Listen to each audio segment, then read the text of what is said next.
The cut is impossibly fine, a shallow groove carved into the surface of a human femur. It was unearthed from the cold earth of Dorset, at a site known as Ridgeway Hill, a mass grave holding the headless skeletons of 51 young men. Forensic analysis in 2009 confirmed they were Scandinavians, executed sometime in the late 10th or early 11th century. But this single cut, discovered under a microscope at the University of Bristol's archaeology department, tells a different story. It wasn't made by an Anglo-Saxon executioner's axe. The marking is precise, almost decorative. It matches runic carvings found on amulets and stones. It was a post-mortem inscription, a final, intimate statement left on the bone. The true horror of the Viking Age isn't found in the grand sagas of kings and warriors, but in these quiet, macabre whispers from the grave. This mark wasn't for the dead man. It was a message for those who would find him. It speaks to a world where violence didn't end with the last breath on the battlefield. For the Vikings, the death of an enemy warrior was merely a prelude. The real work began afterward. It was a meticulous, patient, and far more terrible process, aimed not at the men they killed, but at the families they left alive. What happened to the wives, the daughters, and the sons of defeated chieftains was a fate the sagas rarely dare to describe. But the evidence is there, buried in the peat bogs, etched into bone, and encoded in the very DNA of modern populations. It speaks of a brutality so systematic, so deeply embedded in law and ritual, that death itself would have been a mercy.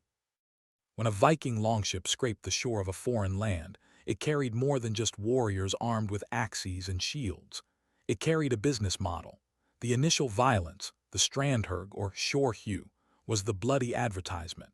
The true commodity was not the silver from the monastery or the grain from the storehouse.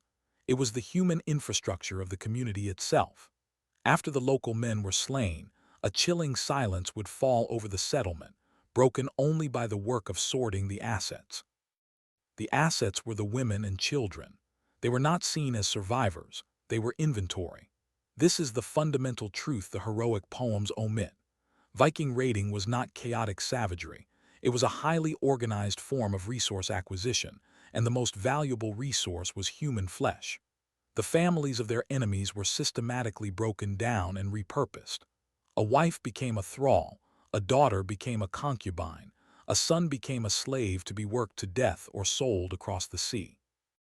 The entire social fabric of a defeated people was unraveled and rewoven to serve the conquerors. This process was governed by rules, by law, and even by dark ritual.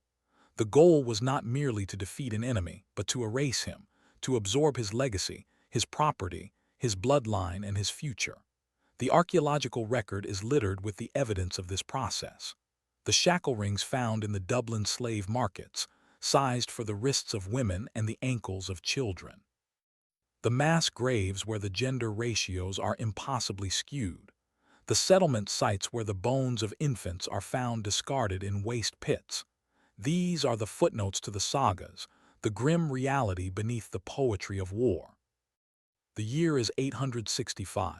The great heathen army lands in East Anglia. This is not a raid. It is an invasion, an occupation. The Anglo-Saxon Chronicle records the movements of kings and the outcomes of battles. It speaks of the fall of York, which the Norse would rename Jorvik. But the Chronicle is a document of statecraft. It is silent on the mechanics of conquest at the household level. Excavations at the Coppergate site in York tell that story. Beneath the layers of workshops and houses, archaeologists found evidence of a profound demographic shift. Isotope analysis of female skeletons from the initial settlement period, conducted by the University of Durham, shows a population of women who were not local. Their dental enamel chemistry reveals they grew up in Western Britain, in Ireland, in Scotland. They were not Norse settlers who migrated with their families. They were captives, the wives and daughters of the Anglo-Saxons and Celts who had been killed or driven off. They were the foundational layer of the new Viking city, a captured breeding population. This pattern is not unique to York. It is the blueprint of Viking colonization. First, eliminate the male defenders. Second, capture the women. Third, legitimize the new order through forced unions. The Norse had a legal term for this, kona aon, the owned woman. She was property bestowed upon a warrior by right of conquest, his claim as legitimate as his claim to a captured sword or a piece of land. Her children, born of this systematic rape, would be Norse. In a single generation, a conquered bloodline was not just defeated, it was overwritten. The machine that drove this process had its hubs, its processing centers for human cargo. The most significant in the British Isles was Dublin, the Viking settlement that would become Dublin. Archaeological digs at Wood Quay, along the River Liffey, have uncovered the grim infrastructure of what was one of the largest slave markets in Western Europe. They found iron collars and chains, long lines of shackles connected by a single bar, designed to march columns of human beings from the ships to the pens. The foundations of warehouses revealed drainage channels not for water but for human waste. These were not temporary holding cells, they were long-term storage facilities. The Dublin Vikings perfected a brutal supply chain. Raiding parties would sweep across Ireland and the Irish Sea, capturing people. The captives would be brought to Dublin, sorted by age, health, and skill. Some were kept, forced to work building the very walls of the city that imprisoned them, but most were destined for export. The Norse controlled the river routes of Russia, the great arteries that led to the markets of the Byzantine Empire and the Abbasid Caliphate. If you find this kind of forensic history, pulled directly from the cold earth, essential to understanding the past, subscribe to the Sealed Room. Supporting our work ensures these difficult stories are not forgotten. Arabic chroniclers like Ibn Fadlan and Ibn Rusta describe the Rusiya, merchants arriving in Baghdad with their cargo of white slaves from the distant north. Fair-skinned Celtic and Saxon women fetched premium prices. A life that began in a Northumbrian village could end in a caliph's harem, its entire journey dictated by Viking slavers. This system of exploitation was not an outlaw practice. It was enshrined in the law. The Icelandic law codes, known as the Gragas, written down centuries later but reflecting far older oral traditions, provide a chillingly bureaucratic window into this reality. The laws of personal property and inheritance spend considerable time on the status of thralls or slaves. A child's legal status was determined by its mother. If the mother was a slave, the child was a slave, regardless of who the father was. This created a permanent, hereditary slave class. The codes are explicit. A thrall could be killed by their master with no legal penalty. They were chattel, equivalent to livestock. The law even accounted for the children born from the systematic rape of captive women. These children were not considered the master's kin. They were simply more property, another mouth to feed or a body to sell. Excavations of Viking-era farmsteads often reveal a disturbing pattern in the burial grounds. The primary family is buried in one area, often with grave goods, but scattered around the periphery, in shallow, unmarked graves, are other bodies, predominantly female and infant remains. The 2014 report from the Mosfell Archaeological Project in Iceland detailed exactly this phenomenon. These were the thralls and their children, their lives and deaths considered so insignificant that they were denied even a proper place in the sacred ground. They were the disposable people, the human cost of building a new society in a harsh land, their suffering written into the very legal and social DNA of the culture. What of the families who were not sold or enslaved but kept as symbols of a conqueror's might? A Viking chieftain's power was measured by his wealth, his warband, and his household. To take the wife of a defeated rival was the ultimate act of domination. It was a public declaration that he had not just taken the man's life, but his legacy, his hearth, and his lineage. Saga literature is filled with these stories, often framed as romantic conquests. The reality preserved in the archaeological record is far darker. Consider the Oseberg ship burial in Norway, the final resting place of two powerful women. For years, it was assumed they were a queen and her attendant, but recent analysis of their remains has raised questions. One woman was elderly, of high status. The other was much younger. What if their relationship was not one of queen and servant, but of conqueror and high-status captive? What if the younger woman was the wife or daughter of a defeated king, forced into the service of her enemy's family and ultimately sacrificed to accompany her new mistress in death? This was a form of psychological terror. It sent a clear message to any who would resist. We will not just kill you. We will take your wives and make them our servants.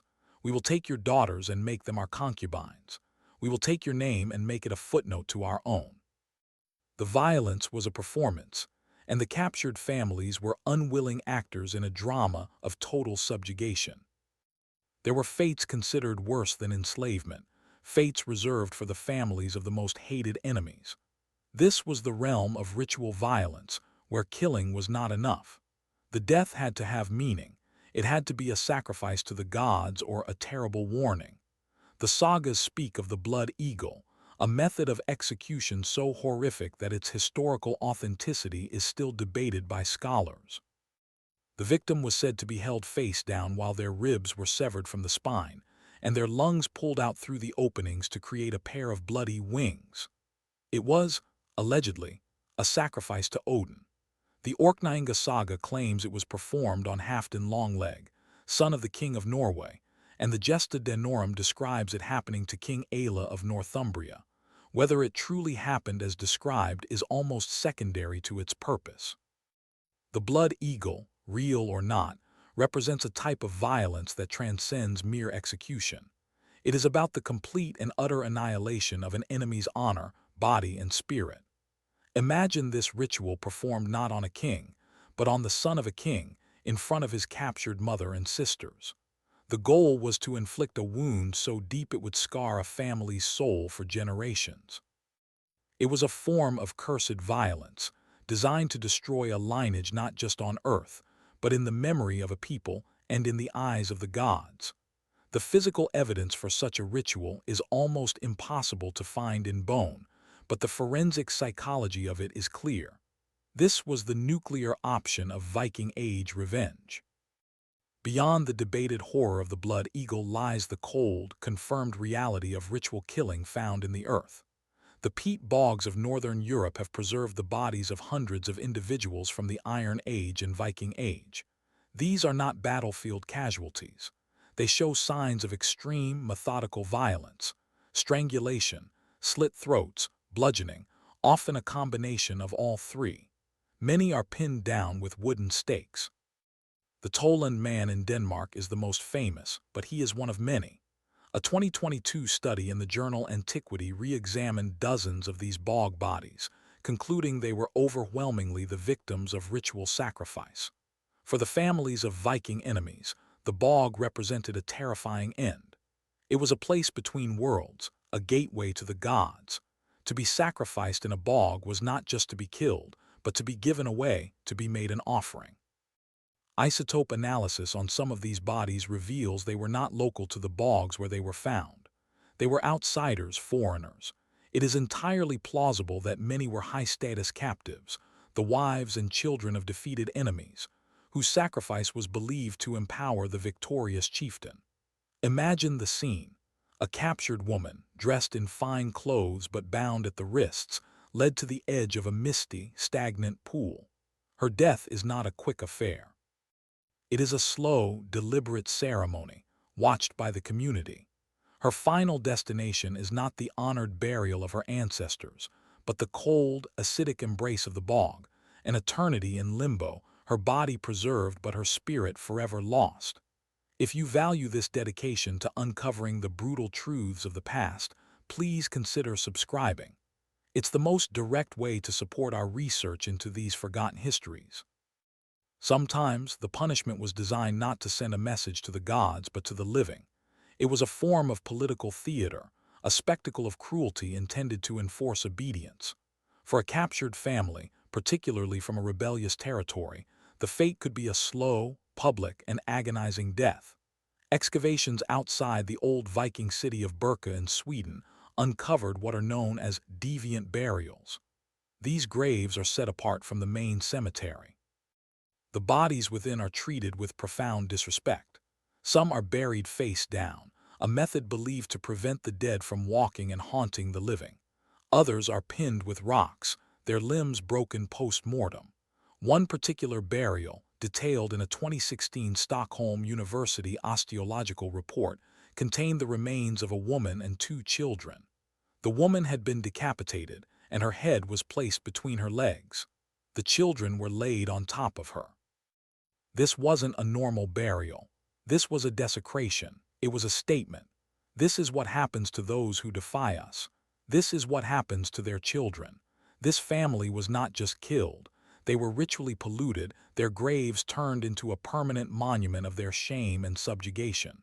For other thralls and captive populations, the message would have been unmistakable. Resistance does not lead to freedom. It leads to an eternity of dishonor, a grave that marks you as a cursed thing for all time. The end of the Viking Age in England is traditionally marked by the Battle of Stamford Bridge in 1066, but for the families of the defeated Norsemen, a new horror was just beginning. The victorious Anglo-Saxons, and soon after the Normans, had learned from their former tormentors. They understood that to secure a conquest, you must control the population. This led to a grim reversal of fates. Now, it was the Norse women and children who were the victims. The most chilling evidence of this comes from a mass grave discovered at Repton, the site of the Great Heathen Army's winter camp in 873–874. While one part of the site contained the bones of the Viking army, another area, dated a century later, held a different secret. A pit containing the skeletons of dozens of women and children. Forensic analysis showed they were of Scandinavian descent, but they did not die in battle. Their skeletons show signs of malnutrition and disease. They were the families left behind after the men had been killed in the wars that marked the end of the Danelaw. They likely became the property of the new Anglo-Saxon lords, left to starve or die from neglect. It was a slow, agonizing extermination through attrition. The conquerors simply waited for the problem to die off. This is the cyclical nature of historical violence. The methods pioneered by the Vikings against the families of their enemies were eventually turned back upon their own. Their descendants paid the price for their ancestors' brutality, dying anonymously in the very land their fathers had conquered. Perhaps the most enduring legacy of this systematic violence is not written in bone, but in blood. Modern genetic studies have provided the final, undeniable proof of the scale of what happened to the families of Viking enemies. A landmark 2001 study published in the American Journal of Human Genetics examined the mitochondrial DNA, mtDNA, of the modern Icelandic population. mtDNA is passed down exclusively from mother to child. The study found that while the paternal lineages in Iceland are overwhelmingly Scandinavian, more than 60% of the maternal lineages are Celtic, from Ireland and Scotland. The history of the settlement of Iceland, as told by the sagas, is one of Norse families seeking freedom. The genetic record tells a different story. It tells of Norse men arriving on the island with captured Celtic women. The founding mothers of Iceland were, in large part, the slaves and concubines taken in raids on the British Isles. They were the daughters of the men the Vikings had killed. Their names are lost. Their language was suppressed. Their stories were never told, but their genetic signature remains, a silent testament to the fact that an entire nation was built upon a foundation of systematic sexual slavery. This pattern is repeated to varying degrees throughout Scandinavia. The DNA of the Faroe Islands and the Orkney and Shetland Islands shows the same story. It is the final, macabre piece of evidence. The families of the Vikings' enemies were not simply destroyed. They were consumed, their biological legacy absorbed into the very bloodline of their conquerors. In the end, the story comes back to the cold earth, to the quiet, forgotten graves that hold the truths the sagas omit. The violence of the Viking Age was not just a matter of warriors clashing on a field. It was a deep, structural assault on the very concept of family, lineage, and identity. For every Viking warrior celebrated in skaldic poetry, there is an unnamed woman in a peripheral grave. For every king who died gloriously in battle, There is a wife who ended her days as a thrall 1,000 miles from home. For every saga of conquest, there is a genetic echo of mass rape. The true horror is not in the theatricality of a blood eagle, but in the quiet efficiency of the slave ledger. It is in the cold calculation of a law that turned a human being into chattel. It is in the unmarked grave of a child deemed too costly to feed. The Vikings were not simply raiders. They were architects of a system that turned human beings, and particularly the families of their foes, into a natural resource to be harvested, processed, and consumed. The traces of this system are everywhere if one knows how to look. They are in the foreign DNA of modern Icelanders, in the runic graffiti in the Hagia Sophia that marks a warrior's journey, and in the fine, deliberate cut on a bone in a mass grave in Dorset. The message is clear. The war did not end when the fighting stopped. For the families of the vanquished, that is when the true nightmare began.